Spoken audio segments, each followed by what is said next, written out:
quick. Carly killed that Tatiana remix. Oh, yes, she did. I was happy. I forgot that. That did also come out too along with the video. I was proud. Yeah, she killed that shit.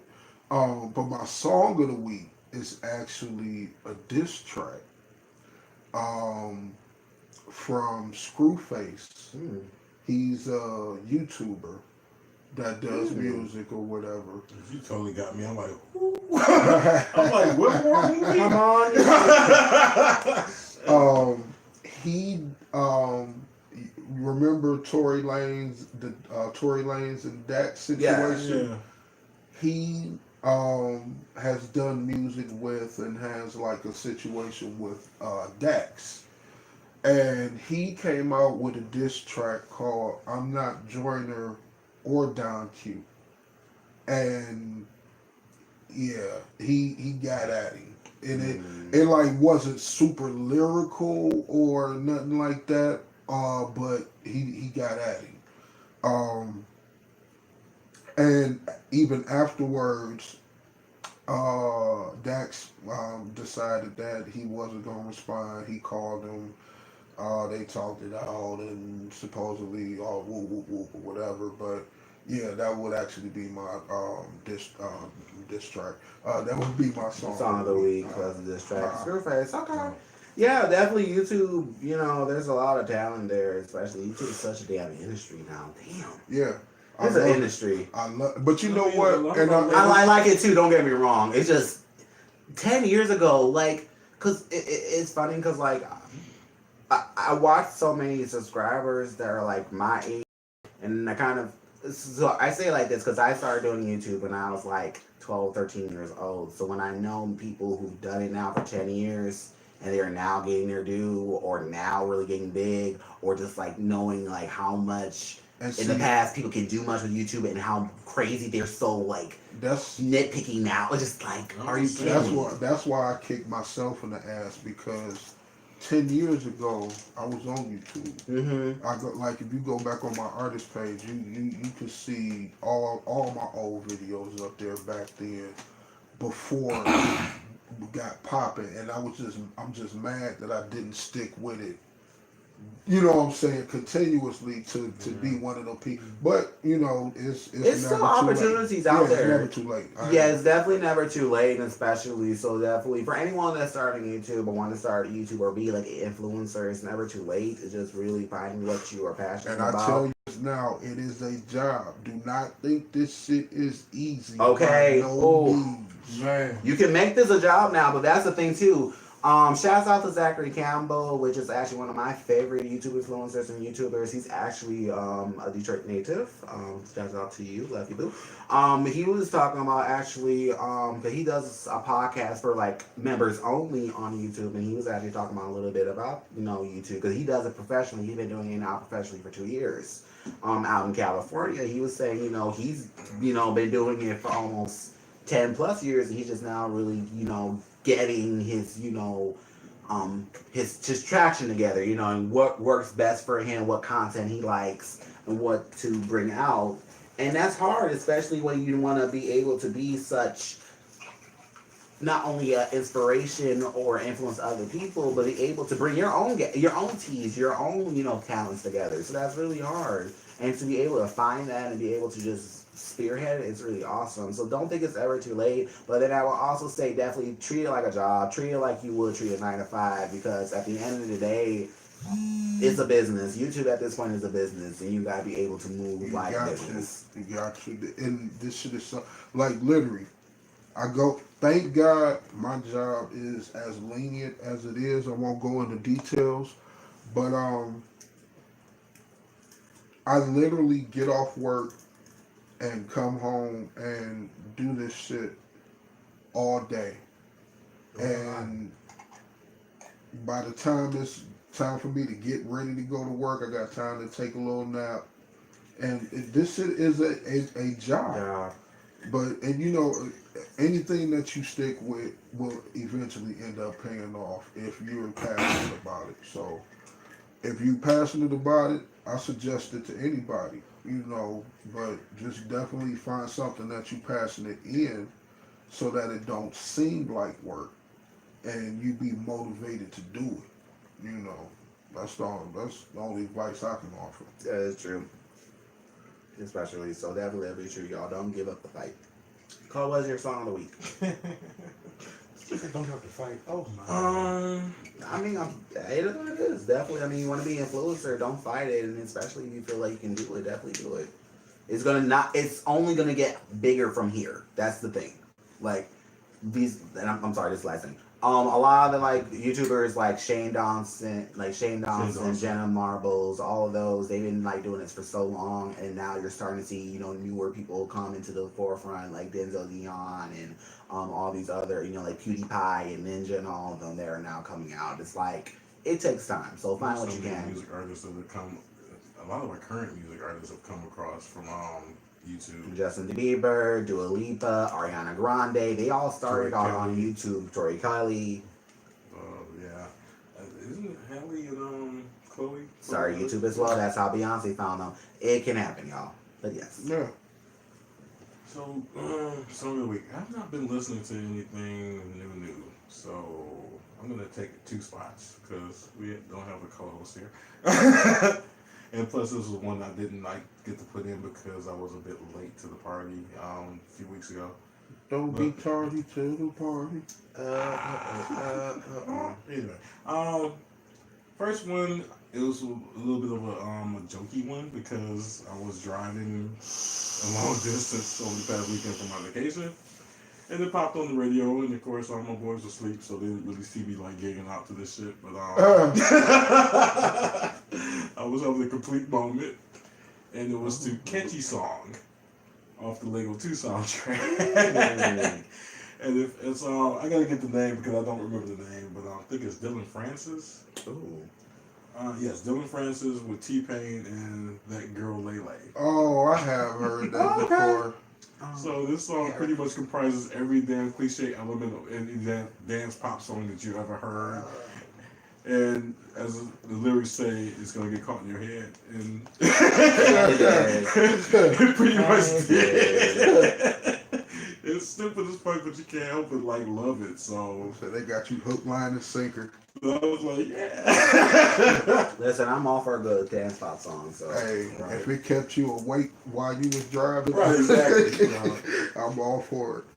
Just smiling, I was like getting my damn Japanese anime chick girl, otaku chick on. So,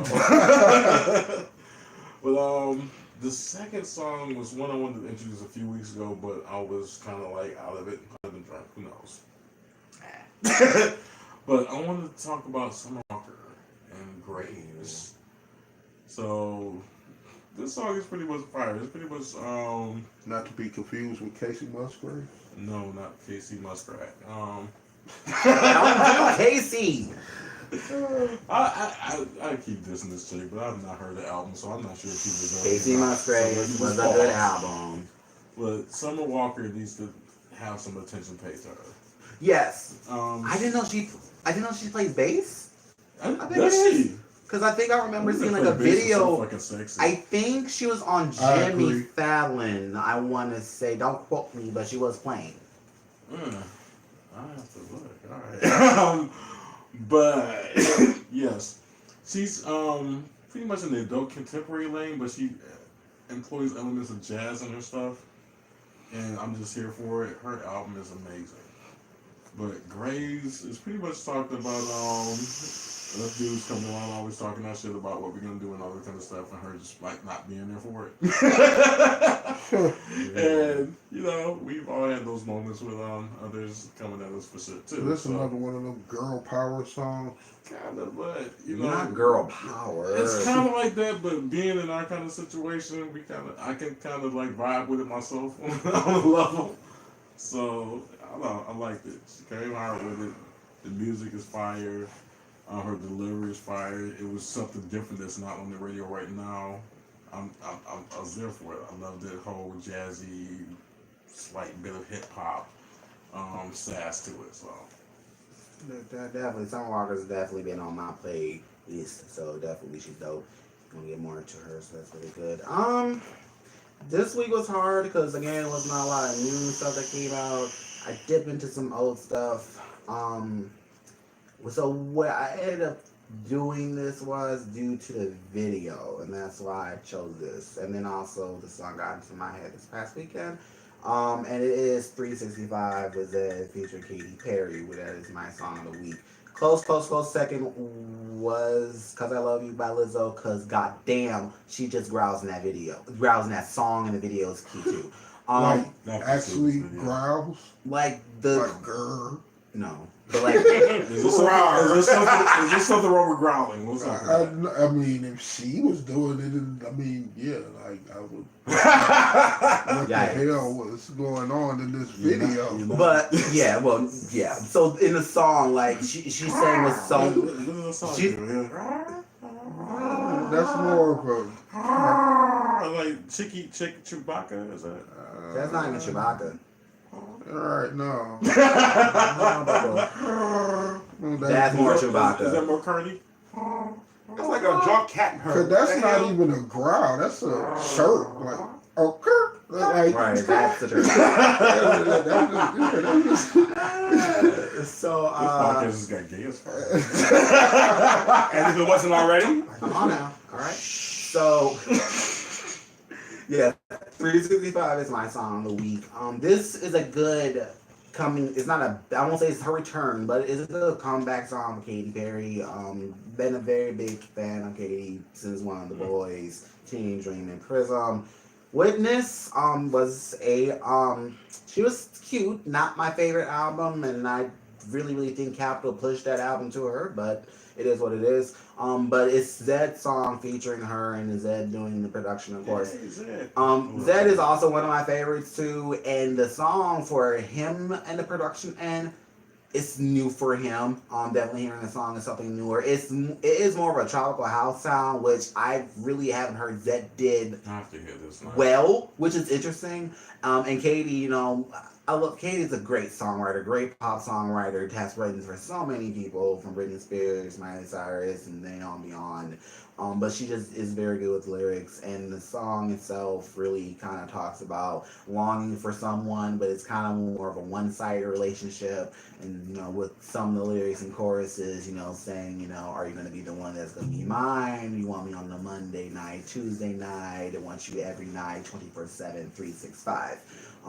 You know, that's within the chorus. The video I like about it because it's very futuristic, and I wish if Katy played this kind of feel with Witness, it would have fit. But the video is very cinematic. It kind of talks about giving the plot about is kind of Katy playing like this android, and she's basically being taught to learn how to love a human. Zed plays the human test subject, and it goes crazy from there. It's funny, it's Katy, but it's futuristic. She looks cunt as hell in these shots. What did you just say? She looks cunt as hell in these shots. So is this a term now? Cunt, It's always yeah, it's been. been a term. It's really time. You never heard that giving content? You No. never heard that? Cunt been a term. Boy. Everybody looks Go back like and get your crossover. Wait.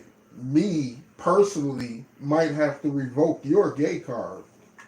You didn't know. You ain't never heard a walk track giving me face, giving me cut, giving me body. You never heard that? Never. And you're a raver too? Oh God. Huh. Interesting. My whole look at you has changed. I'm from the straight world, and my So that's why I made it a point to say me personally, like, Because he's I even am heard it. too. Like that's like one of the furthest things from my vocabulary, but I know it to be a term at least. again, I'm mostly for the straight world, and I don't really like dip the toe as far as anyone else. I guess. I've never heard it. Yeah. When I say cut, it's like See, like in the straight world, cunt is a very negative term towards women. right. That's But in the towards gay that, world, I usually do it it's towards usually guys, used. but- But see, in gay world, it's usually like in ballroom and things like that. You know what I'm saying? You have a lot of women that'll say it. it kind of means the same thing. I mean, cut is not. I mean, like some white people, like straight white people, to use it, the word cunt, like sexually. Yes. You know what I'm saying? It's not all bad. You know what I'm saying? So I mean, it's kind of in that sense, it's kind of the same thing. Give me cunt, like Under pussy. Yeah. Feeling like pussy, feeling like cotton, feeling like pussy, feeling like cotton. Ow, ow. You know what I'm saying? So it's a dope video, and definitely. It's yes. All right. But it's a very dope video. And it's an earworm. Like I said, she's the queen of bop, so y'all cannot put The queen Don't of pick. bop. Queen of the hits. But yes, like I said, just we're not gonna pay Katie to dust. And that's one other thing I want to mention before we move on. So is This she cancel. has she made a comeback from the appropriation album from before? That's what I said. I said the album was cute, but it wasn't all that. It was definitely not a mood. No more Bob. There was only like 3 songs off of Witness that I like, including the title track. It wasn't even a vibe. It was not even the vibe. Damn, not a Everything she vibe. brought off that album, I was just like, Like literally, Witness is the title track is the only song, and that's the first song off the album. And the thing about that, the day we had, that song leaked. And all her fans, when they found out that song leaked, was like, please, this is going to be on the album. When they found out it was going to be an album, they damn near wed themselves. And then it's like you put the song on the first song on the album. It's like, yeah, I get it, cute. But it's like, then you hear the rest of the album, it's like, okay, all right, Roulette, cute, but not that fun. Hey, hey, hey, cute, but not that fun. Power, which was the only other bop, and shout out to Jack Garrett, because that production was sickening. And then Pendulum, which again was cute, and I actually liked that one. Other than that, that whole album sucked. it's like a nifty.org story. But okay. So, Ooh, damn, I'm just telling my business. oh, right? Yeah, that ain't nothing new. That ain't nothing new. Like, anyway. The only motherfucker I know to spill his own tea. Just licked it all over the place. Just spill it. Do I need to break that Bullshit down? after dark. So that is Beats shit for this week. Send us your favorite songs over to beatsandbull@gmail.com and all on our social media platforms. Once again, we are on Twitter, Instagram, and YouTube, and as well as Facebook. The Instagram, YouTube, and Twitter handle is BeatsAndBull, and the Facebook page is BeatsAndBull Pod. So definitely check us out. But yeah, definitely we'll check out those out later on. Next we got going on, of course, is Black Excellence. This week's things going on in the Black community. Beatboxing the mic. I don't know. It happens on occasion. Okay. Give me a beat. Yes, come on. So first thing we got going on in Black Excellence. Yes, Miss Jackson. Yes. Miss Aretha Franklin, it is getting a new docu-series being made for her. This is a new thing they're doing with National Geographic called I Genius. got to see how skewed this shit is going to be. But okay. So yeah, so she is gonna be the 3rd season coming up. This is gonna be on National Geographic. So If was there announced. are another slab of ribs in every scene, it's going to be fake. Yikes! Oh. Yikes! I've had to deal with Miss Franklin and her writer, so I'm sorry. And Not to mention growing up in her church, so I know quite a bit of her antics. But anyway, go on. The executive producer and showrunner will be Miss Susan Laurie Parks. She was the winning playwright for Top Dog, Underdog. So she is going to be pretty much helming the project. Also, Clyde Davis, along with CEO Craig Callaman of Atlanta Records, is going to be executive producing it as well. So they renewed the season back in April last year, and they're going to start filming this summer. So right now they're looking at an early 2020 release. The biggest thing about this here is going to be talking about, of course, her contributions, her achievements, her talent, her legacy, and her story. So that's really the big thing they're going to be highlighting into the anthology series. Now, the biggest thing, of course, is Aretha's music, and really showing the music is the biggest thing right now that they are working on with the show, with the blessing The and positive aspects. the Okay. positive aspects. With publishing and graciousness of the publishing, they currently have 80% of all of the music right now with the project and working with the last 20%. So definitely all her music right now will be shown if they can get the other 20. So yeah, sounds like, you know, they got some pieces together there, especially Aretha Franklin just being just a big monumental singer, not only here, but in the world. She's definitely a vocal goddess. I will never. You gotta make sure you do props. I will never take those props from her. There's only a few people who can do opera now. Just know that are not And in that not form. even trained, but she was just that much of a fucking demigod as far as vocally. So yes, I would give her that. Rest in peace. God rest your soul, baby. Anyway, so with that in mind, I'm very, very excited for this. So definitely shout outs to the team. We are excited to see this go up. So that is good to know.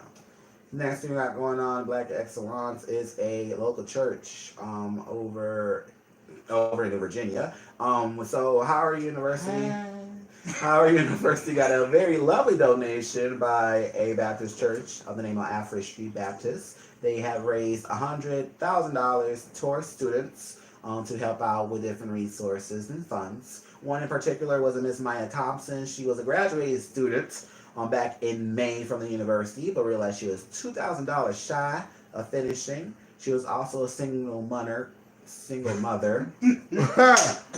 I don't know how that came out. Mother. So she really was trying to push to get that. Mother.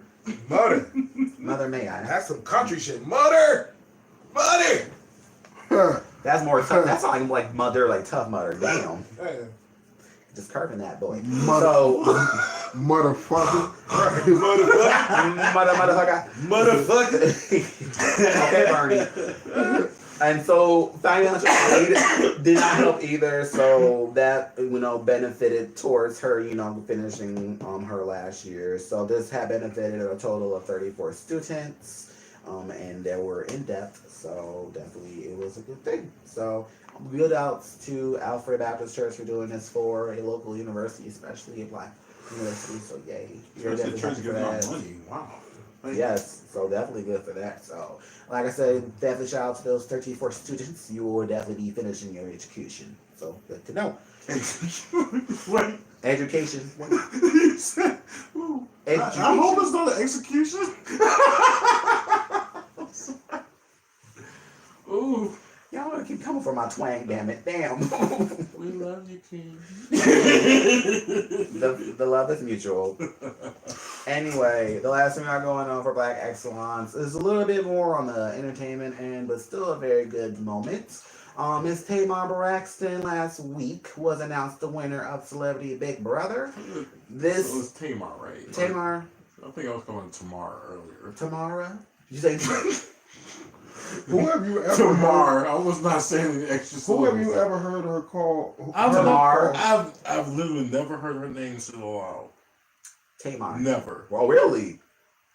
Real talk. Even on the Braxton family? Real talk, I've never heard her name said aloud. Sometimes I just wonder where you are. I know her from the Braxton's album, and that's it. I've heard songs here and there. Come from up under the kink rock. But I've never heard. Really? How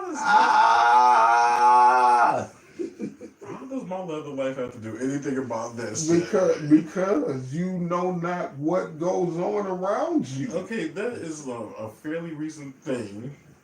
And I've apparently known about her you have way before submerged then, to be honest, because I think I'm the only one that physically owns the fucking Braxton album. Probably. So, I know my folks don't have the Braxton. Right. We have Tony, but we do not have the Braxton. I think I'm the only person that physically owns the Braxton's album. But again, back then there was no media like it is now, and I've never heard her name spoken aloud. I mean, this. And I don't watch whatever talk show she was on. I did not watch whatever. What's that damn? Braxton Family Values. I didn't watch that shit either. I've never heard her name said aloud. Then you also had Tamar and Vince. Yeah. So I always thought it was Tamar. Well, all right. Fair.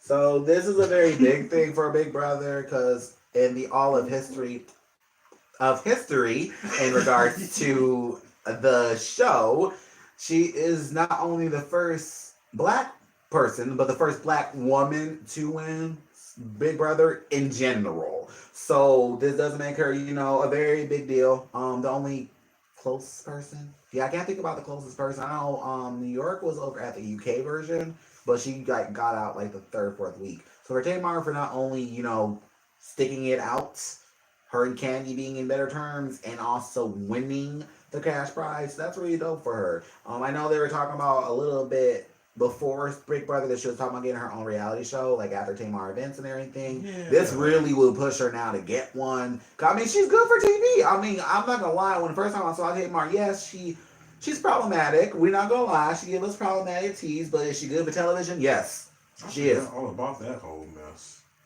It seemed like she was saying that she had like a reality show in the works, but it sounds like she was just in the negotiation of having one made for her. Yeah. And she was just trying to like further that whole idea along on the sly. Yeah. So I mean, Big Brother is a big platform. So if you can definitely get people to like you on Big Brother, trust me, you will be good in getting your own little show. So I mean, big ups for Tamar. Definitely, that's a great feat, especially for the culture, especially. So we're happy for you to read maybe. up and secure that bag, love. All right. So that's good. So good stuff for Tamar. So that's what we got going on. It is LGBT news. So if you guys have any local Black excellence news, definitely send it over to our Gmail. Again, it's BeatsAndBull@gmail.com. Next thing we got going on in LGBT news is some cool things going on in a lot of different aspects of the world. First thing is our first U.S. city in the South recognizing LGBT plus owned businesses. Nashville, Tennessee, had recently signed an executive order to now help those businesses who are under the LGBTQ plus umbrella. Again, it does make them the first Southern U.S. city to do this, to support the businesses. So this is a really cool thing to find out. So definitely, with small businesses being on the rise and people trying, create their own, commerce, either brick and mortar or online. Definitely minorities have been able to benefit for it. Not only us in the Black community, but also in the LGBT plus community. So that's definitely a good thing for Nashville to do that. And that makes things a little bit more comforting for those in the community in Nashville, especially now they feel like they can, run their business and not feel that they'll be undermined and cut from the city. Yeah, sure. I guess I'm looking on the history. Like, I wonder was that an issue in the past because I never heard any news to the counter of that. So yeah, so the order will reflect the diversity of Nashville in hiring practices, contracting, and economic development opportunities through the delivery of equitable programs, services, and policies. This comes from Mayor David Briley, who is the current mayor of Nashville. This was signed last week, actually, on Monday, actually. So definitely bigs up for them. So that's a good thing, like I said, for the community, especially, in Nashville.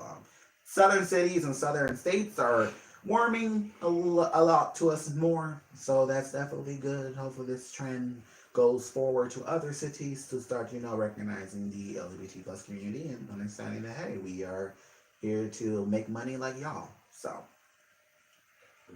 money. yeah. It's all about the money. Or more like money is universal, so stop getting out your own way. Okay. So next we got going on is a very great and very awesome product that's coming out for those trans women who are in transitioning, or if you are just doing drag and you need something a lot more comfortable. There is now a luxury lingerie label that is coming out. Thankfully by Wait, and if you're just doing drag and you need something more comfortable. It is what they got a top 2 now. Come on. Yeah. So the creator of this line, the name of Carmen. I need photos. I need pictures to understand this. I'll pull up the website. Is there actual photos? There's actual photos. Okay, I'm sorry. Yeah, no, I'll show some photos after. So Carmen Loop, she is the creator of the GI collection. That is the name of the exclusive luxury lingerie. And she made this specifically in a trans woman in mind. Now she is a 27-year-old London designer. She was actually at the time transitioning on her own when she started figuring about the plan. So she always had an idea about making underwear. She just didn't know how to do it. And then basically from then on out, she was able to get it together. She started working on it last July. And basically what it helps out with, it gives options to those women to where they're able to protect their parts and not feel that they are uncomfortable, that they keep changing, positioning of their panty or line wear. And then also, like I said, for those who are doing drag, it does help them out so they don't have to be, putting up wedgies. So the lingerie, it comes in 12 different colors and comes in 6 different sizes, measuring by the waist. The biggest thing with the panty line and what Carmen had said is, for a lot of people who wear panties, there's a gaff, I'm guessing, and I was trying to figure out what that means. I don't know what it means. So for those who know what that means, either on live or on the podcast listening right now, let us know. Let us know in the comments. Let us know in our Gmail. We would like to know. Because I was Googling this before the podcast and I couldn't find it. I put in gap panties. I couldn't find it. I didn't think the waist size would be the issue. I'm just sorry. So with that in mind, the gaff, the reason why she wanted to eliminate that is because it makes it uncomfortable. I'm missing something. Like, what is saying gap? The gaff, GAFF. And that's, I've never heard this term before. I'm trying to and I don't either. I need to look it up. Where's my phone? What is it? Like, okay. And that's what I was trying to find earlier. I couldn't find anything. Really? How do you spell it? GAFF. Is it for people who have to tuck? It's for, I think it's either for, when she said gaff, she just said basically Here like. we go, Urban Dictionary. Help me.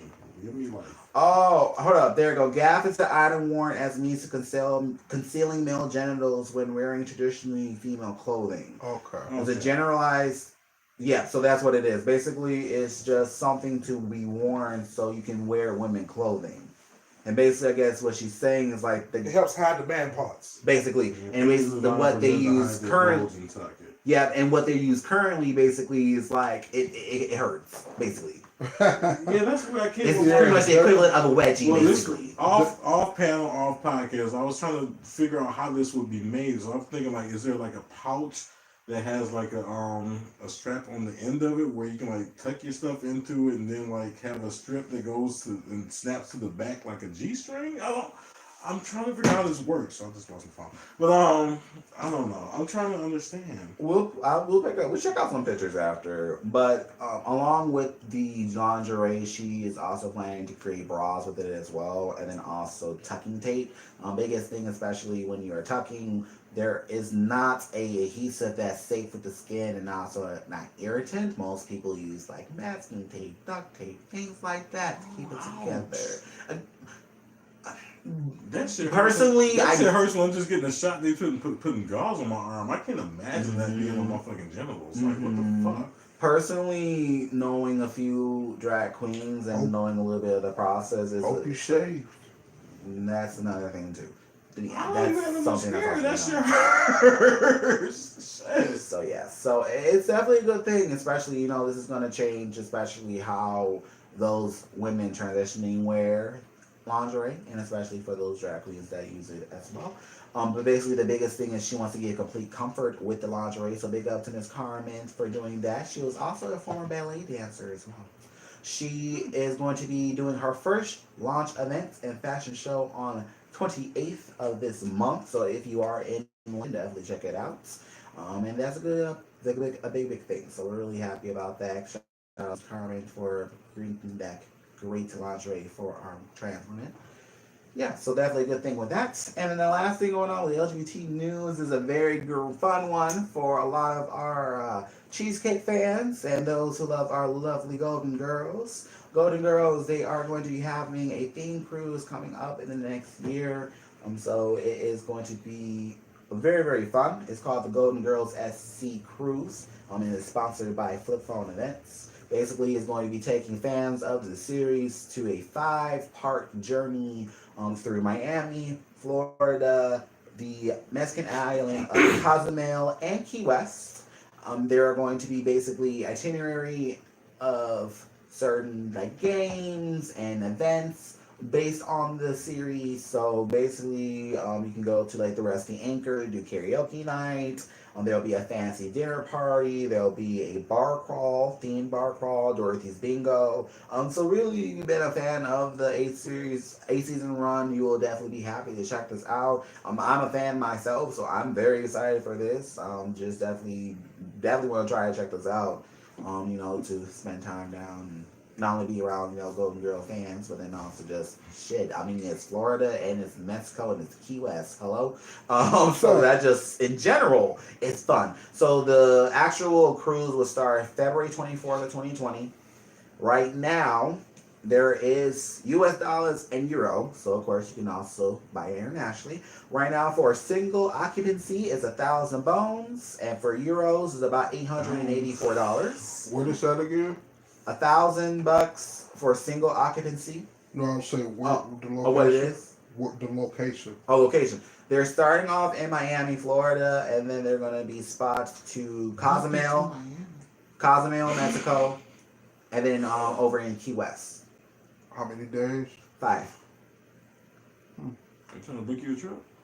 No, It's a 4-day, 5. It's a 4-day, 5 night. You gonna cosplay as Sophia? Oh. No. No, Dorothy. No. Well, we know which one of you're playing. Okay. No. Are you guys fans? Have you guys watched the series? Are you guys fans at all? I used to watch. Golden Girls? Yes. I love Golden Girls. Yes. The thing is, I was watching Golden Girls with my grandma, like growing up. That's what I'm saying. Yeah, like And it's I always wasn't been in getting, my life. I wasn't getting half of the jokes until I got older. Mm-hmm. And I watched that shit again. I was like, oh, these old bitches. They are shady. Dorothy is the queen of shade. She just Sophia, Dorothy, and Sophia taps it off. You see where Dorothy got it from. Exactly, and that's more vicious. Mm-hmm. Sophia's my favorite. Yes. Yes. It was funny, like, my friend group at the time, we would always, like, figure out, like, which one of us. At the time, I was labeled as Blanche, because at the time, that was my whole face. Come on, I'm not gonna lie. whole face. I'm not gonna lie. I relate to Blanche in many ways. If I would say now, I'm definitely You more would say a phase, but I love the whole fact of the whole face. Okay. about face, whole face. Yes. I would say I'm probably more like Dorothy these days. Like, I just kind of stay in my own space, and if you try to get at me, I'll just cut you like a blade. And then double Yuzu. and then double occupancy is 1,200, and then for euros, Occupancy pause. euro for double occupancy is about 1061. So also the tickets include unlimited drinks, so that's also a double plus as well. Basically, they also do. Oh, it's going to be hosted on the cruise called Celebrity Infinity. It has an occupancy of 2,170 people. Yeah, that's a gangbang.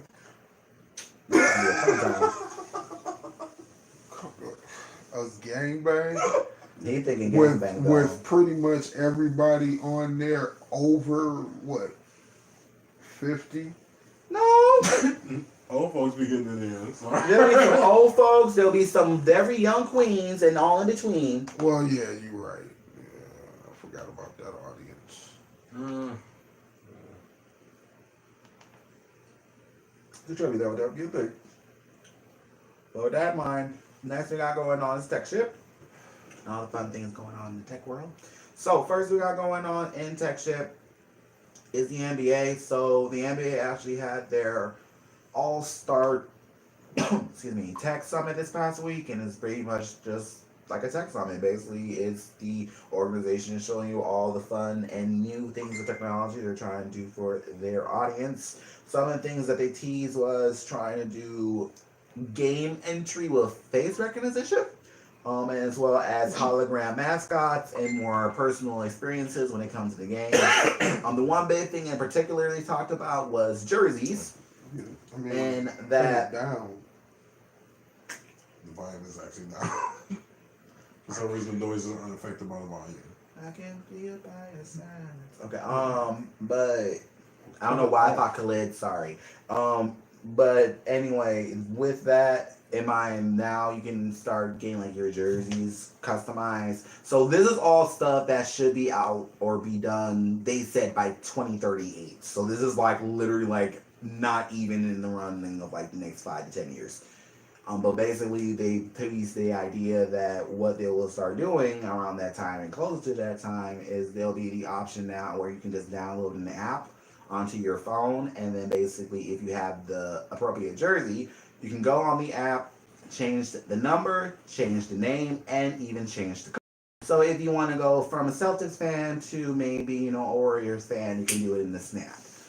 So basically, you no longer have to pay for Your team that. sucks. Basically. All these fair weather fans, I know they love that. Oh, okay. So definitely that would make things a lot more interesting. But that's definitely good. Technology is starting to really bleed into other organizations and industries now, especially in basketball. Definitely, the game, is a tried and a very old running game, but definitely you still want to make it more fun for people, especially coming up in the latter of years, especially when you are trying to bring technology into the game. It's going to make people be more excited about it. Also, places to US. Yeah, all right. Ooh. So definitely big ups to NBA to doing that. That's gonna be really fun in the next, 20 years. So, less than 20 years. Damn, 20 So years. that's a big we don't think I guess I'm that's gonna be wrong. working for that shit. we got some time, y'all. The other thing going on in tech shit is a little bit of a fun one that I found was in regards to Twitter. So whoever told you that things delete after you press delete from the internet is a lie. Twitter have recently announced to TechCrunch in an article in regards to direct messages that get deleted. And basically a security researcher had found that and admitted that basically all of the DMs that you send to people, once you delete them, don't really delete. You can actually get an archive copy of all those conversations. Oh, God. Now, with this, Who was surprised This by in this? old news. Like, who was surprised by this? Like, in the year that we live, that we still think that things can go away, we need to be reminded and humbled that yes, what you remember, put out. literally like a little button you can press on Google that would like go to archives of the site. I don't know As if you I could must archive some scroll stuff. I know if I hit archives, Yeah, I'll see some things. yeah, not new news. All right. Yeah. So it's like it's a fun one, just really fun to talk about. Basically, even if you have deleted like accounts, deleted or suspended, you can also still access those. So basically, if you had sent a DM that you probably are not proud of, 9 out of 10 that is in your little archive folder that you can download. So basically, at this point, Oh, the dick pics. the pics. The dick pics. Basically, although they said it is not a good look for the company, they are at least aware of the issue. They are saying they are looking into this further to kind of see what they can do to change this. But for those that know right now, this is probably the last time you should start DMing folks if you don't know what the about. So definitely, like I said, it's a fun one. I thought it was very cute, but at the same time, like I said, we should be reminded that the internet, it does stay there forever. So just keep that in mind, y'all. Next time you are drunk and listen. Own your soul. Not your soul. That's a little cryptic and scary. Okay. Ooh, But it's true. No, I mean shit, it's true. Real tea. But it's still just crazy. I think people just, again, they're just so dazed by the fact that it doesn't happen, and it's like it does still happen, So that's definitely a thing. So Never stop happening. That's the problem. true. Oh, that's it for tech shit. And then last thing we got going on is bullshit of the week in regards to all things going on in bullshit in the world. So, first thing going on in bullshit of the week was just some post All-Star game news that occurred earlier this week. Now, for all those that actor and jokester Michael Rappaport. Is it Rapport or Rappaport? Rappaport. That's what I thought. Oh, like Papa Rapper. Rappaport. Gotcha. Okay. Wow. say that 5 times. Love that fast. callback. So, Awesome. good game. The rapper. Yes. So, yeah, Rappaport basically was talking about his time at the All-Star game and also a certain performance by Meek Mill during the All-Star weekend festivities and went on Twitter to basically talk about it. So, This happened back on Sunday. Yep, on Sunday. And basically, he was on Twitter talking about this performance. He was saying on Twitter, saying, Meek Mill have a hearing problem because his rhymes off the actual beat on everything he's on. Literally the off the beat, like no flow. Meek Mill, great story, great look, trash rapper, sorry. So, of course, everybody on Twitter started to get on him in regards to those comments. Continued on that night and said he had a chance to prove he was a dope rapper, and then came Drake. That was a moment to stand tall as a rapper. Like I said, great story, great look, probably gonna do some positive stuff. None of that means you're a dope MC being dragged by Drake. Continue on still that same night. And just saying where I'm from, you get dragged by Drake, and don't respond, you and always will be whack. At least make it competitive, re-up or something. People catch feelings because you know I'm alright about Meek Mill. And then he said, when I respond, I mean something you can listen to more than once. Responding doesn't mean gobble, wobble, and throttle. Now, what he did to add salt to this wound, quote unquote, was he also posted a picture of him, of Meek Mill, back when he was dating Nicki Minaj that same night. I'm saying all hip hop bloggers and culture critics who know about hip hop but have no idea who Sparky D is, not one of you is on my level with any of this shit. Now, we're going to pause on this first, because he started talking more shit the day after. I personally didn't see the All-Star Weekend. I mean, personally, the NBA is not my tea, even though I try to go into what it is. I heard that it wasn't too bad. I mean, he did what he do, and Meek Mill, to me, always gives a good show. Why are you commenting on this? This is my first question. Well, let me... I saw the performance. I watched the NBA weekend. I saw the performance, and just by the way, J. Cole shut it down. Of course. That's the performance I cared about. That shit was awesome. But Meek performance was good. There was nothing wrong with it. There was nothing offbeat. Meek Mill did what Meek Mill does. Mm-hmm. His disdain come on, there go that word. His hate or whatever comes from him not responding to Drake. Now, why would you wait? What has it been? 3 years since that happened? They've made up. They've been on a couple of tours. What's the name together? A year and a half, 2 at best. Even still. Not only that, they done a song together. It's the #1 streaming song on his album. Not to mention, his album was arguably one of the best albums of last year. So back to what you were saying, what gives you the right to speak so candidly other than you being an obnoxious New Yorker? Now, everything he said, what? No, his ghetto pass began from Zebrahead back in the day. Well, see, now you got to get into... I'm really calling on my age. Now we're getting into... Because Meek Mill said something about that. No, he said something about higher learning. Oh, higher learning. He was like, I haven't fucked with you since you was on that rooftop. You know what I'm saying? But he was like, but Meek responded, he basically said the same thing King was about to say. Like, #1, well, he was like, #1, don't you ever use the word trash when you speaking about something of our culture. #2, who gave you the right to say anything about our culture? And then #3, he was like, last time I seen you, it was at the basketball game, and you was asking for a selfie. And then Meek posted the picture that they took. He was like, oh, he came up to me talking about, oh, you what the rap game is missing, blah blah blah. He was on his dick. So and then he posted the pictures. Like, so what the fuck is you talking about?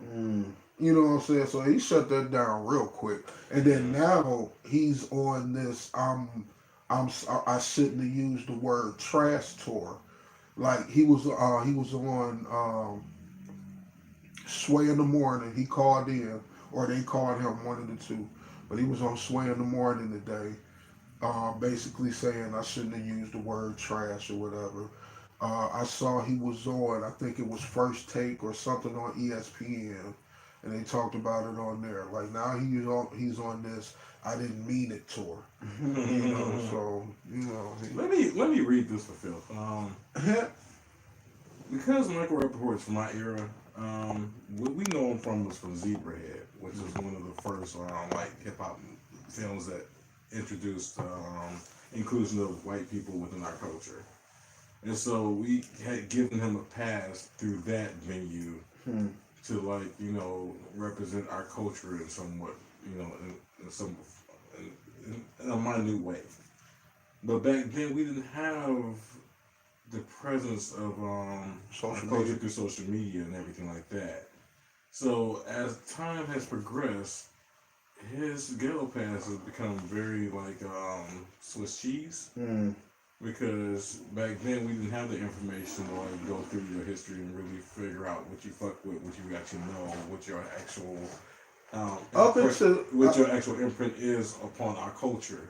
And until this point, I'll say from what I've seen, he's been pretty on point. Right. This is true. I will give you that. But this was the first thing where he just jumped out there like. Actually, this isn't the first thing, to be honest. What was something else? But I can't. I have to like go and do some research. But there have been other points where he's caused some contention within our community, where he's spoken up about shit that he should just sit the fuck down about. But yeah. Didn't he speak up during the Monique? Oh no, that was Gary Owens. That's the other white dude with a pass. Right. The white dude with a pass. And the thing is, back then we didn't have enough resources to like really check his resume. Right, to vet him as somebody who deserves that pass. I mean, he had a teachable moment. He got out of line for a minute, whoosh, get back in. Now that's why he on this I'm sorry tour. Right. So you know you'll be under a microscope for a while for now, but he'll be all right. That's pretty much he seems like he's taking his old clout and trying to apply it to this new era, and it just does not fit. Well, the thing is with social media, the way it's monitored, like he may not even have been trying for that to actually be to go viral like it did. All he did was post his thoughts on Twitter, and he is entitled to his opinion. It's wrong, but I mean, hate Meek Mill or love him, trash he is not. I don't have everything ready for this, but, and that's the thing. He's had recent problematic moments like this. I don't doubt it. So, your wife told you were crazy saying that shit. He was talking about her. She was saying that my wife getting on me talking about it. I was like, yes, because your wife has sense and she knows that he's black. Is his wife black? And he's not. No, I actually don't know. He's not unfamiliar to this kind of dragging too. So he should have really checked himself before he like spoke up like that. No, see the thing is he was being a typical New Yorker. See that, and that's one thing he is first, and I know that about him, and I respect it to a point because, excuse me, he's unapologetically New York. And that arrogance in which he spoke in and whatever, it exuded that. You were wrong, but you know what I'm saying? I see where it was coming from or whatever, like the whole, and as he continued to speak. I don't even see where it was coming from, to be honest. And that's what I'm saying. As he continued to speak, you could see he was upset that Meek he still don't like Meek because he didn't respond to Drake. He did respond to Drake. He just didn't like win. Yeah, you're right. I'm like, what is your contention? Well, I mean, I guess he didn't like the fact that Meek lost or whatever. It has something to do with Drake because as he kept talking, that you know what I'm saying. As you listen to people, the reasoning comes out and you hear it, you know what I'm saying, and that's what he ended up speaking about.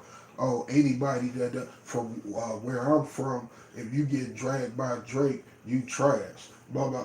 He said everything. That's why he think he's trash because where he's from, if you get dragged by Drake, you trash.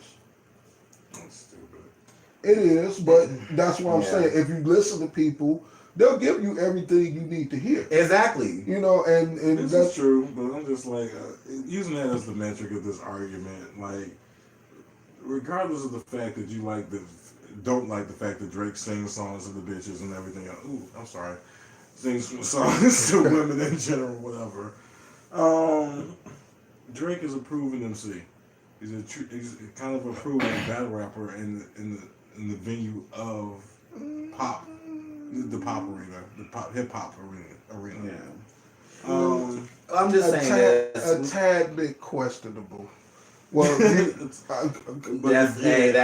within that ring, he reigns. I needed to honest. see that Pusher response. That's right. Like I said, within the hip hop arena, Drake reigns. I'm just saying this. We need to stop giving white folks tickets and passes to the cookout when they don't need to. I won't go that far. I'm just saying. Like, No, in him, I just think it's just like, why put your 2 cents in about it? See, the thing with is, him is he hasn't been continually vetted for his continued pass. the thing is, we have to realize sometimes there'll be a white person or two to get these passes.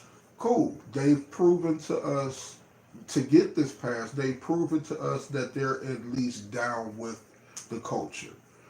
So, with that being said, everybody has an opinion and they have the right to state it, but at the same time, you're a guest here. So with someone stating their opinion, there might be a time or two to where we have to get back in line, Right. you know, and keep it Don't moving. come into it like you're a fucking authority. And that's the thing. He came into it like, oh, I know the culture. And it's like, sir, you don't. Yeah, I mean, Take a seat.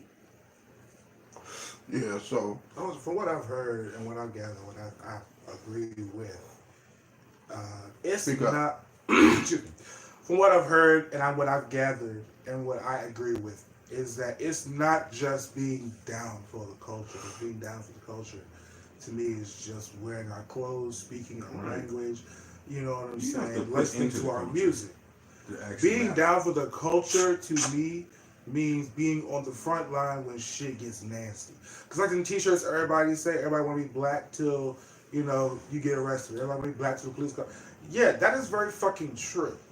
So, you know what I'm saying? To my white friends that I have had and will have in the future, you gotta be down not just with the culture.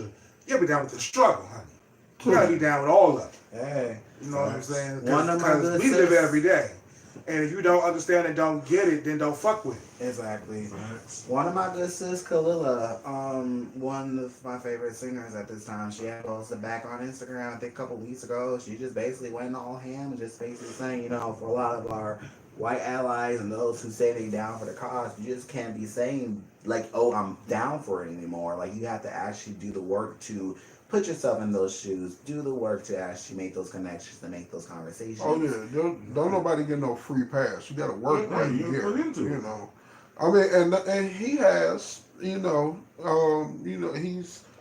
worked with a lot of black actors and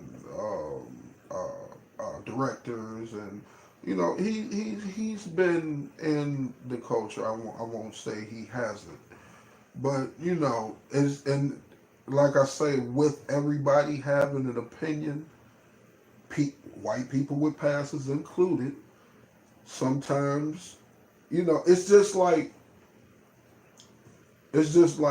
if me and you get into a debate right now, and you say Jay-Z is trash, I look at you like you crazy. But that would be your opinion. You see what I'm saying? At the same time, when you have those type of opinions, you have to have some type of facts or reasoning, reasonable reasoning, to back that up. His reasoning wasn't reasonable. And so that's why it came across as hate. Like, all right, nigga, you just don't know what you're talking about. Had he said something like, the reason he said wasn't really valid anymore. Like, everybody moved on from that. These niggas cool now. Like, quit living in the past. But had he had some type of valid reasoning to where somebody could have said, damn, you know it what? sounded like he had some argument with some friend of his. Like, yeah, Meek went to totally body Drake. And And he went on Twitter. And he's been upset about that ever since. Right. Like he lost a bet or some money or some shit. Yeah, so definitely. So, I mean, like I said, just learn from it, bro, and go keep pushing. Next thing I got going on, the next sense of bullshit, I guess it's kind of not more of like less of bullshit, but more like in the era. But I think we all have memories of this lovely store. So Payless is officially done. No. So They've been done this for was a announced while, back man. on Saturday. Them buggos couldn't save them. Let me go buy about 8 pair of them fake Timberlands they got. They look just like Timberlands, but they way more comfortable. Like they straight up. Yeah, and they only in our like, size. they only like $29, $39. Where were you like months ago? Why didn't you tell me about this shit? Yeah, So, let me go buy a quick stock of those real quick. Just a couple of those, right? So they are going to be doing liquidation sales. They are going to be closing all 2100 one now though. around here. There's one I Yeah. knew it closed up already. I don't know which ones are still open. I know it's one in over off of Man, Ice one is gone already. it's one in Harper, on Harper. Over there past East English There's one Village. on Livermore and Alright. 7 Mile. Ooh, that one probably closed. That one been open forever. Right. I remember that one. That one we used to go to. So when our dad was in the East. So that's memories. Sorry, Detroit shit. So yes, all 2100 stores will be closing down, including in the U.S. and Puerto Rico. The liquidation sale has already started. It started this past Sunday. They are also shutting down online operations.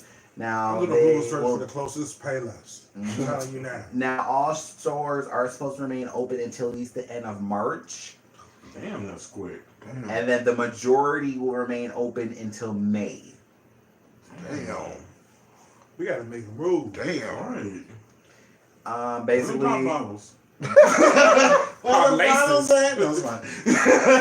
Yes. More Detroit shit. More Detroit shit. So you know how many times like I will go somewhere, like move somewhere, like I moved to Atlanta, DC, and I would ask, y'all save these bottles? I'm like, for what? Oh yeah, the deposit ain't nothing nowhere else. Nowhere else. I mean, Right. only a few places. Maybe but- 5 cents. Yeah. Yeah, so we won a few. But yeah, I mean, definitely it brings back memories, and definitely Payless has been, one of those long-running shoe stores. And I mean, it's just the nature of the business. More people, of course, now are going online. More people are going to other places and stores to get shoes. People aren't going to brick-and-mortar stores really no more to get these kind of things. So, and I mean, plus what they filed in the bankruptcy back in 2017, it was about high time, like, to just give up the That, entire and I think line. it's more of the status era. Everybody's looking for that damn name tag and shit now. So Yes, it's changing. It's changing a little bit more. I think the younger generation, if anything, they've been kind of more like, well, the few are a little bit more like not being focused on a price tag than just finding what like works and what fits and what's comfortable. But definitely, the it's biggest. I think the affordable shoes is going out. I mean, like I used to rock with Skechers hardcore because they were just the most comfortable cheap shoe ever.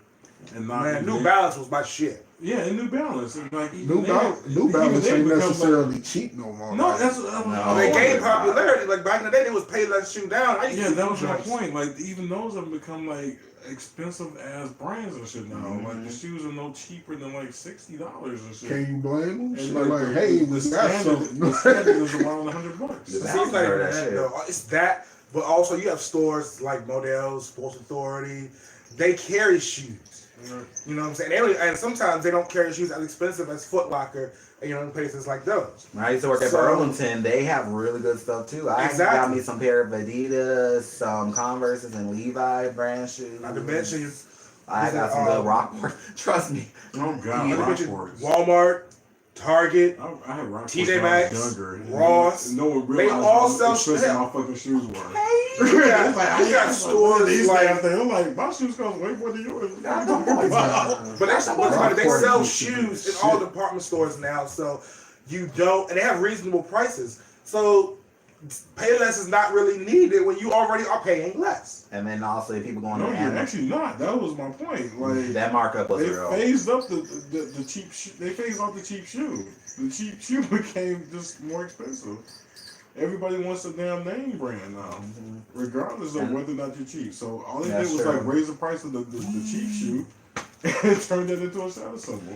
And then now you can get, like I said, with other places, even like Amazon and damn shit, Wish is now, like as much as they are now going about, you can get the same kind of shoes cheaper at Wish. And hopefully you got a good, supplier shipping it out. But of course, it's like, you can get it anywhere now. So I mean, definitely for Payless, it's the end of an era. That seems to be the only thing. Like you have to get direct from the fucking overseas to get these cheap shit. And that's the thing.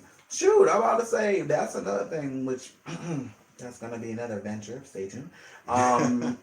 About that, but no, definitely, it's just another time. So definitely, that's going to be a change. But keep on pushing. Now, of course, other stores have been closing. I know Charlotte Russe is another store that was filing bankruptcy. They are still staying in business. However, they are going under new management. So we'll see how that store goes. But yeah, places like Jamboree, Mattress Firm, like I said, all these different stores, brick and mortar at this point is becoming dead. Damn Amazon. Yeah. It's just e-commerce. I mean, yes, Amazon, but now you got Amazon. Just the internet period. Yes, like e-commerce is so fucking big, man. But Amazon is like a overarching it's umbrella it's the number one leading place where people buy shit. Like all these on the internet, number one for internet sales is what you mean? Yeah, the internet sales, and now companies use Amazon to facilitate their own sales. So yeah. Yeah, now you got like Shopify. Shopify is a really big one too, and that's for like a lot of drop shipping sites and stuff like that. So like your fashion. Also has a hookup to Amazon. Yeah, they do also do stuff with Amazon as well. So definitely, as like I said, end of the era, thing change, times thing go through. So last thing I going on with Bullshyt of the week is a very interesting story that occurred earlier this week in lovely place, Florida, over in Polk County. So this is an accusation of a misdemeanor being put on an 11-year-old boy for refusing to stand during the Pledge of Allegiance. Now, this was done at a middle school over, like I said, in Polk County. It was Lawton Chills Middle Academy. Basically, there was a substitute teacher that was having everybody go up for the national anthem and the Pledge of Allegiance. And basically, he did not stand to the flag. Basically saying that the flag is racist and the national anthem is offensive to black people. And then basically, the teacher... How old is he? 11. And they gave him a misdemeanor? They're giving him a misdemeanor for that. And where is this? No. Okay. Yeah, I'll say there's more to the story now. Not for that. Right, this is more to the story. So the teacher then again said to the students saying, well, why not go to another place to live at if, America is so bad? And then he replied saying, well, I can't because they brought me here. Now, allegedly he replied. I really want to interview his parents so bad. I'm just saying. Now, allegedly, that's what he replied. Or we'll add that in. So he replied saying they brought me here. Now, the sub was identified by the name of Ana Alvarez. She was a sub at the time during the class. She's from Cuba. So, which is why she says there, well, you can always go back because I came here from Cuba, and the day I feel I'm not welcome here anymore, I wouldn't want another place to live. Now, she called the office on February 4th because she did not want to keep dealing with him. A statement was given to the police, she said. And an administrator and an officer tried to calm the student down. They asked him to leave class for more than 20 times, according to police, and he had made threats while being escorted to the office. Basically, he was taken to the juvenile assessment center and he was charged with disrupting a school function and resisting an officer without violence. The officer could not arrest the student for not standing in the Pledge of Allegiance, but in general would make an arrest for screaming, yelling, and making threats. Apparently, there is actually state law in Florida where you cannot get charged for not standing for the Pledge of Allegiance. So he does have the legality of that, but they're just charging him for the fact, like, well, you're just being a brat.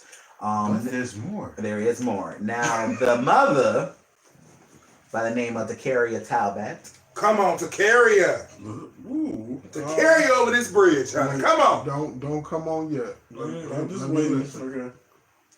So she wanted the charges dropped because she said that they are accusing her son for threatening to beat the teacher.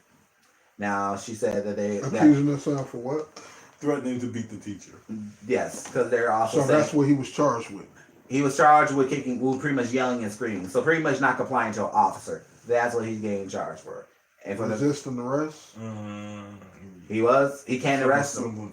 Right, some semblance of. They couldn't arrest him for the Pledge of Allegiance, but they arrested him because he was making threats. Screaming and yelling and not calming down.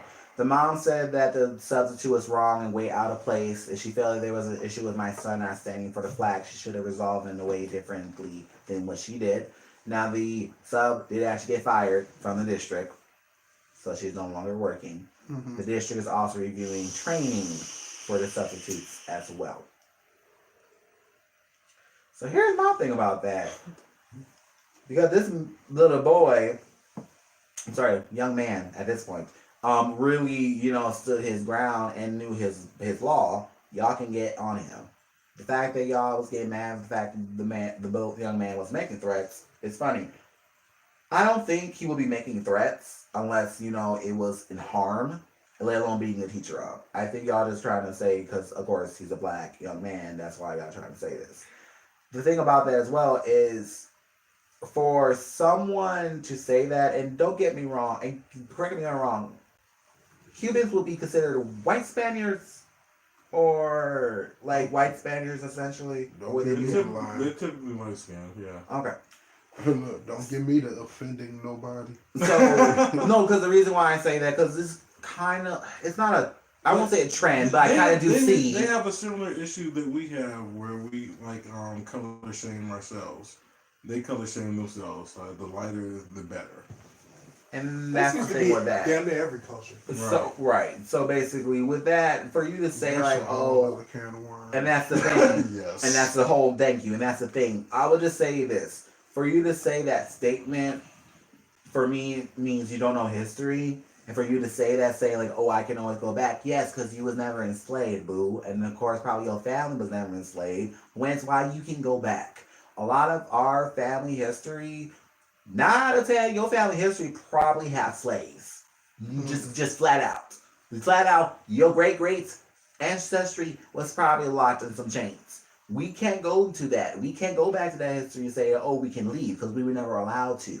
So for you to say that to me, you don't know your history. You work in the school district, that's a very big shame.